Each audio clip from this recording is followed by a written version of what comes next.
Hello बच्चों, कैसे हैं आप लोग। आशा करता हूँ हमारे चैनल से लगातार जुड़े होंगे। और इसी क्रम में आज आपके पास क्लास 10 के लिए चैप्टर आपका है जनन, है ना।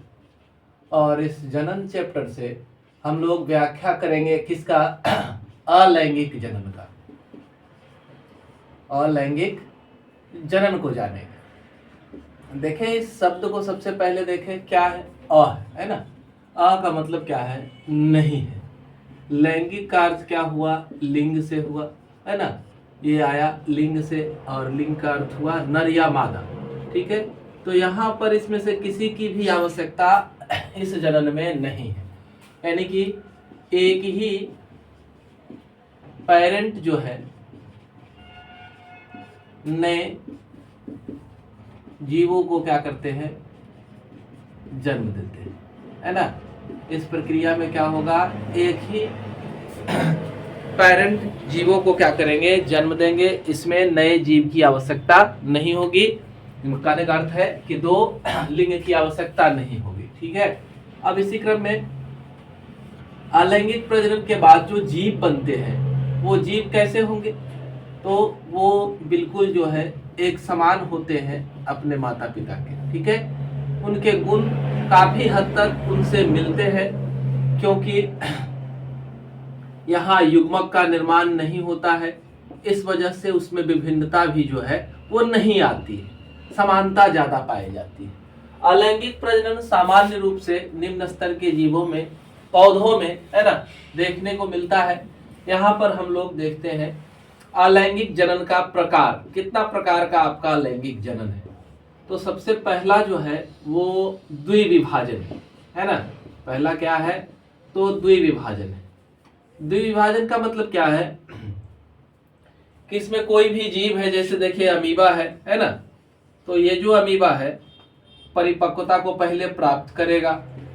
परिपक्वता को प्राप्त करने के बाद परिस्थितियां जो है इसके अनुकूल होनी चाहिए। परिस्थिति इसके अनुकूल होनी चाहिए, जिस वातावरण में रह रहा है, भोजन वगैरह सब कुछ उचित मात्रा में इसे मिलता रहे। तब जाकर के ये क्या करता है, अपने शरीर को बीच से दो बराबर भागों में क्या करता है, तोड़ लेता है। दोनों तरफ जो है उचित मात्रा में केंद्रक पहुंचते हैं और अब जो है ये एक जीव दो जीवों का निर्माण कर लेता है। तो ये आपका क्या है, द्विविभाजन है। द्विविभाजन में हम लोगों ने क्या कहा कि इसमें एक ही पेरेंट से दो नए जीवों का निर्माण हो जाता है और संतति जो होंगे वो कैसे होंगे, बिल्कुल पेरेंट के ही समान होंगे। ठीक है, क्लियर है द्विविभाजन। तो अमीबा इसका उदाहरण लिख सकते हैं और फिर आगे बढ़ते हैं। द्विविभाजन के बाद दूसरी प्रक्रिया जो है इसमें वह है कौन सा, तो वो आपका हो गया बहुविभाजन। ठीक है, बहुविभाजन में क्या है कि एक ठो पेरेंट है,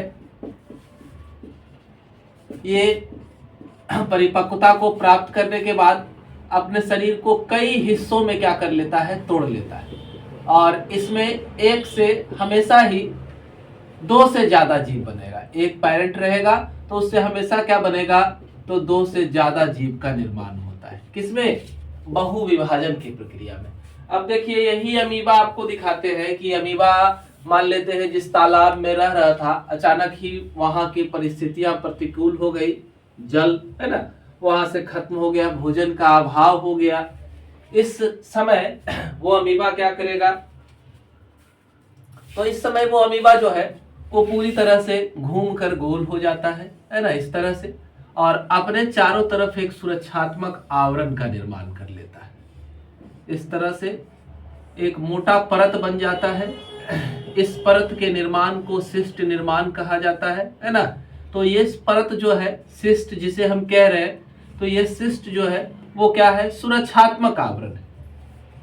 और इस समय ये जो हमारा अमीबा है अपने उपापचयी प्रक्रियाओं को लगभग जो है वो क्या कर लेता है, रोक लेता है ना। वो लगभग बंद हो जाती है और इसका केंद्रक जो है वो बंद नहीं होता है, वो लगातार विभाजित करते रहता है। समसूत्री विभाजन के द्वारा ये केंद्रक जो है वो लगातार क्या करेंगे, ढेर सारे केंद्रकों का निर्माण करते रहेंगे। ठीक है, अब मान लीजिए जैसे ही परिस्थितियां अनुकूल हुई, तो अनुकूल परिस्थिति के बाद ही, यानी कि जल उस जलाशय में या जहां पर ये रह रहा है वहां पर जल वगैरह पर्याप्त मात्रा में उपस्थित हो जाएंगे, तो ये सिस्ट जो है फट जाएगा और ढेर सारे केंद्रक बाहर मुक्त होंगे, जो आगे चल करके एक स्वतंत्र अमीबा का क्या करेंगे, निर्माण करेंगे, है ना।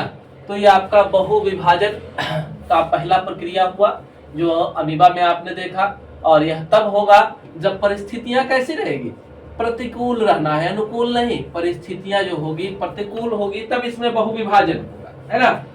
और इसमें हमेशा ही क्या होगा, एक से ज्यादा जीवों का निर्माण होगा। अब देखिए इसी में अब दूसरा एक है मुकुलन। बहुविभाजन का अगला प्रक्रिया है क्या, तो मुकुलन है। मुकुलन में क्या है, मुकुलन देखिए दो जीव को लेते हैं उदाहरण के रूप में, एक तो आप ले लीजिए ईस्ट को, है ना, और दूसरा ले लीजिए हाइड्रा को। दोनों में हम लोग मुकुलन को देखेंगे। तो हाइड्रा के बारे में जानते हैं, यह एक जंतु है। कैसा जंतु है, बहुकोशिकीय जंतु, ठीक है।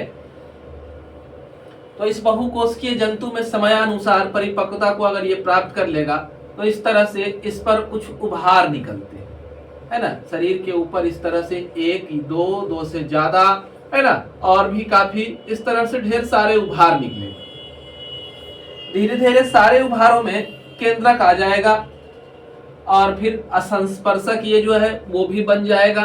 तब ये पुराने बॉडी से, मातृ बॉडी से जो है वो अलग हो जाएंगे और ढेर सारे स्वतंत्र हाइड्रा का क्या कर लेंगे, निर्माण कर लेंगे, है ना। एक से कई सारे हाइड्रा का निर्माण होगा। तो शरीर पर इसमें क्या हुआ, एक उभार नुमा रचना निकली और यही रचना जो है विकसित होकर के नए जीव का क्या किया, निर्माण किया।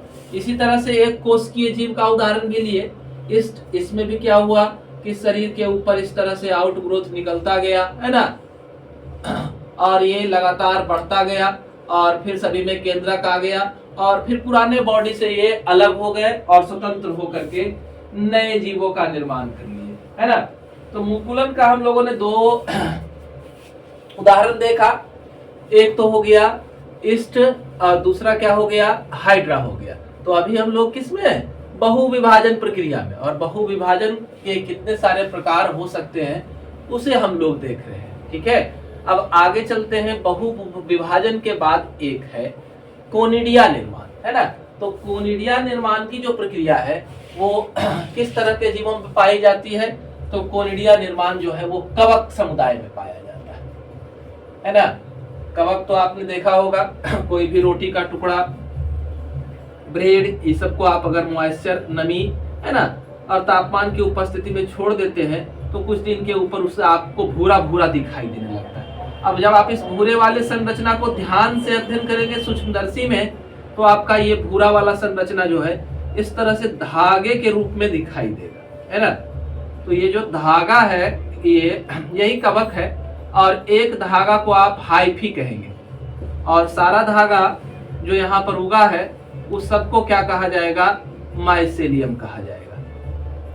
परिपक्वता को ये धागे प्राप्त करेंगे और फिर इनके ऊपर क्या होगा, इस तरह से छोटे छोटे बीजाणु का निर्माण होगा, और ये छोटे छोटे बीजाणु है, इन्हें हम क्या कहेंगे, इन्हें कोनिडिया कहा जाता है। वापस ये बीजाणु यानी कोनिडिया जब जमीन पर गिरेंगे या इसी ब्रेड के ऊपर गिरेंगे तो नए कवक के हाइफी को विकसित करेंगे, है ना।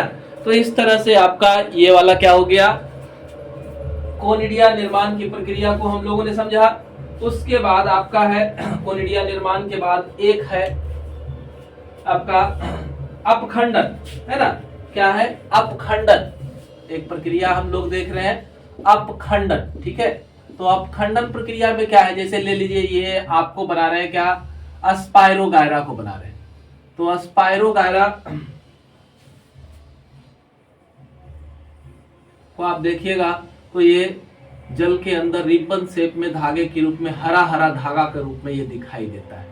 अब जब अस्पायरोगायरा क्या करता है, परिपक्वता को प्राप्त कर लेता है, तो ये अस्पायरोगायरा का शरीर जो है वो ढेर सारा टुकड़ा में क्या हो जाता है, टूट जाता है, और हर टुकड़ा विकसित होकर के एक अस्पायरोगायरा का फ्लैजिला बना लेता है। इस तरह से ये ढेर सारा टुकड़ा में क्या हो जाएगा, टूट जाएगा, और हर से स्वतंत्र अस्पायरोगायरा का क्या हो जाएगा, निर्माण हो जाएगा। तो इस तरह से अपखंडन है ना।